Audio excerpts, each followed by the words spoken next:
Donc, je laisse après la parole à Andrea qui va vous proposer la suite. Moi, je voulais juste vous faire un petit bilan.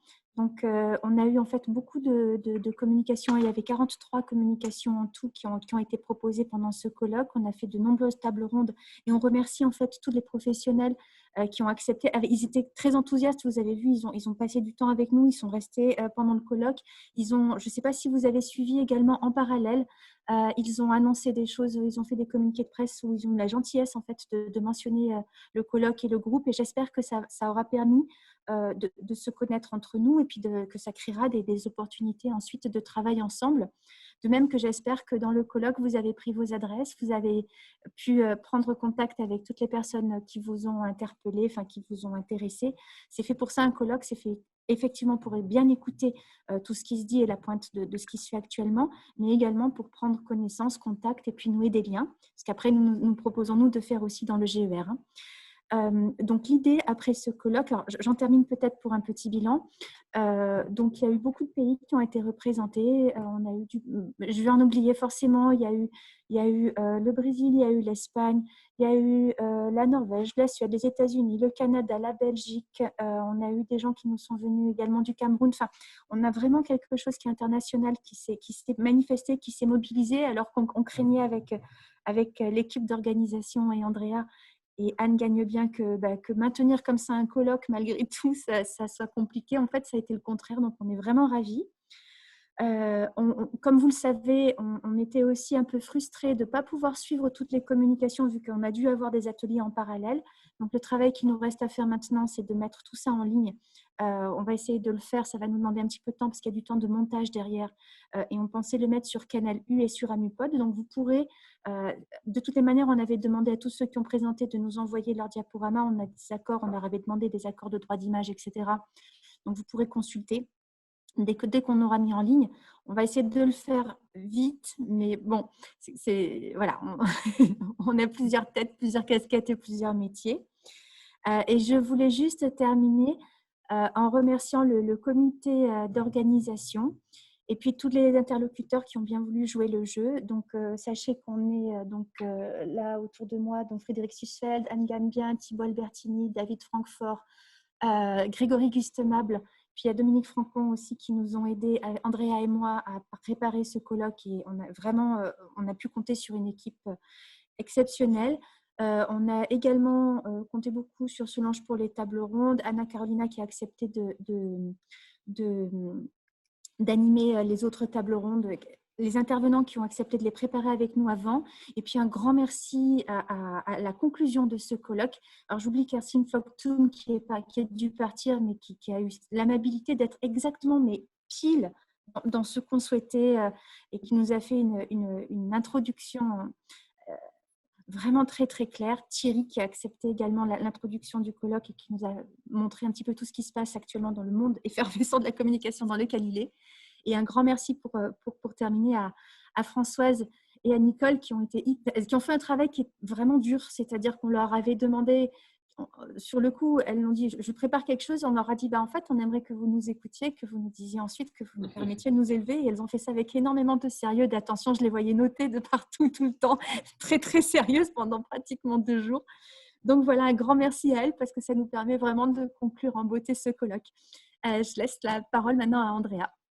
Merci. Donc, je serai très court. Alors, l'objectif est de dire un mot sur le GER. Donc, pour les gens qui ne le connaissent pas, c'est un groupe qui a été constitué à la fin de l'année 2018, a été labellisé par la Société française d'information et de communication, des sciences de l'information et de la communication, et qui veut se présenter comme un lieu de connexion, de connectivité pour augmenter les collaborations dans le domaine justement de la recherche sur un périmètre qui est celui de la communication environnementale, mais Il faut se méfier des métonymies, hein. Il ne s'agit pas de la communication au sens stratégique, communication stratégique des organisations, mais communication au sens très large, donc toutes les formes de circulation symbolique, on pourrait dire, qui concernent les thèmes de la relation entre les humains et les non-humains, la nature, l'environnement, qui est déjà un terme évidemment très connoté, hein, parce que ça se sépare de l'humain, mais en tout cas, donc un lieu de connexion, de connectivité, de collaboration. Et donc, nous avons un colloque chaque année et nous avons des assemblées. Pour l'instant, nous les avons faites en distanciel, même avant le Covid. Donc, des assemblées plutôt sur un plan d'organisation. Et nous avons des projets. Donc, il y a 2 numéros de revue en cours, notamment un pour la revue RFSIC, donc la revue française des SIC. Et puis, nous cultivons le désir de développer une collection d'ouvrages. Ça reste encore à faire, mais c'est en cours, et d'autres initiatives. Et il faut remercier aussi des personnes qui développent, par exemple Catherine Gauthier, notamment pour le cahier hypothèse, hein, de notre GER, qui est vraiment une très belle vitrine. Et puis, il y a des bases de données qui sont développées par des personnes comme Émile Coleman, etc. Et il y a Solange Tremblay qui nous aide pour les relations avec le monde professionnel, les mondes au pluriel professionnels de la communication environnementale. Nous avons la ferme intention de faire une publication suite à ce colloque. Donc, c'est très important de le dire, même si une des choses que je voulais dire après, aussi en conclusion, plus sur un plan, disons, de contenu, c'est qu'il faut sortir du publish or perish, vous savez, de cette logique d'éparpillement de 1000 publications pour remplir son CV. Je l'ai fait un peu moi aussi, mais cherchons un peu à sortir partiellement au moins de cette logique. Mais de toute façon, néanmoins, nous chercherons à faire une publication parce que ça nous semble important, publication scientifique, probablement en volume, cette fois-ci, de ce colloque. C'est une ferme intention. Et l'année prochaine, le colloque aura normalement lieu en Belgique, donc je pourrais dire chez moi, dans les locaux de l'Université catholique de Louvain. Normalement, à Louvain-la-Neuve, nous avons plusieurs campus, on verra, mais en tout cas, à Louvain-la-Neuve, en décembre 2021, donc précisément dans un an, le 16 et 17 décembre normalement, on en reparlera. Et le thème sera celui des transitions en tension. Donc la transition et les tensions qui se développent autour des transitions, transition écologique, transition énergétique aussi. Je travaille avec un collègue qui s'appelle Grégoire Litz, qui est un des fils de Marc Litz, et qui est un spécialiste qui vient de la sociologie, si on veut, à la base, et qui est un spécialiste du nucléaire, des transitions et des controverses. Donc, un thème central de ce colloque sera les controverses, et pour ça, il faudra en reparler avec des gens comme François Lard et l'Observatoire des controverses, qui ne s'appelle pas Observatoire, mais Académie, pardon, des controverses, qui d'ailleurs, je salue, une très belle initiative, donc on verra les collaborations possibles. Donc, voilà, à bon entendeur. Et je voulais terminer mon discours en remerciant de mon côté aussi tout le monde en disant que je vais vous poster dans la conversation une interview qui me semble intéressante de Dominique Bourg, qu'on n'a pas trop cité, mais qui est une voix francophone importante sur l'environnement. Vous voyez dans le lien, nous rentrons dans un monde nouveau et pour longtemps. Donc, il parle de ce moment historique où justement les dynamiques instituantes se mettent en route, où les choses évoluent, changent aussi pour notre discipline. Et alors, pour notre discipline, ce que j'ai pu voir, c'est le besoin de continuer à développer nos modèles, de revenir aux auteurs de base, comme le disait très bien Françoise Bernard, à des auteurs, devenir peut-être un peu plus visible comme domaine de recherche sur les communications environnementales, sur les échanges symboliques autour de l'environnement.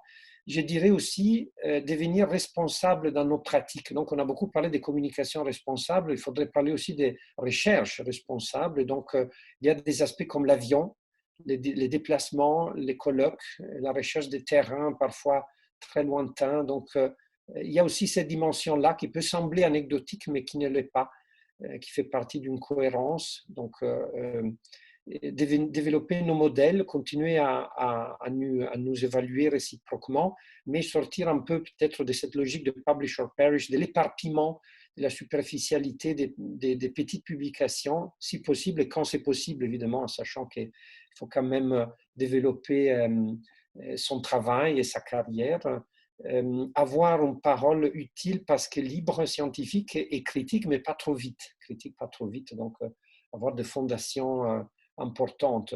J'ai l'impression aussi qu'on on a travaillé sur ce thème des héros comme quelque chose qui est universel. Donc, c'est besoin d'incarnation et il faut continuer à le faire. Donc, je pense c'est un peu une évolution. Andando, n'est-ce pas, Nicole? C'est ça qu'on dit en espagnol. Donc, je terminerai sur cela. Donc, rendez-vous vraiment avec toutes les personnes qui le désirent à 13h30 pour l'assemblée du GER. Et merci beaucoup à tous et à toi, Céline. Et bonne journée.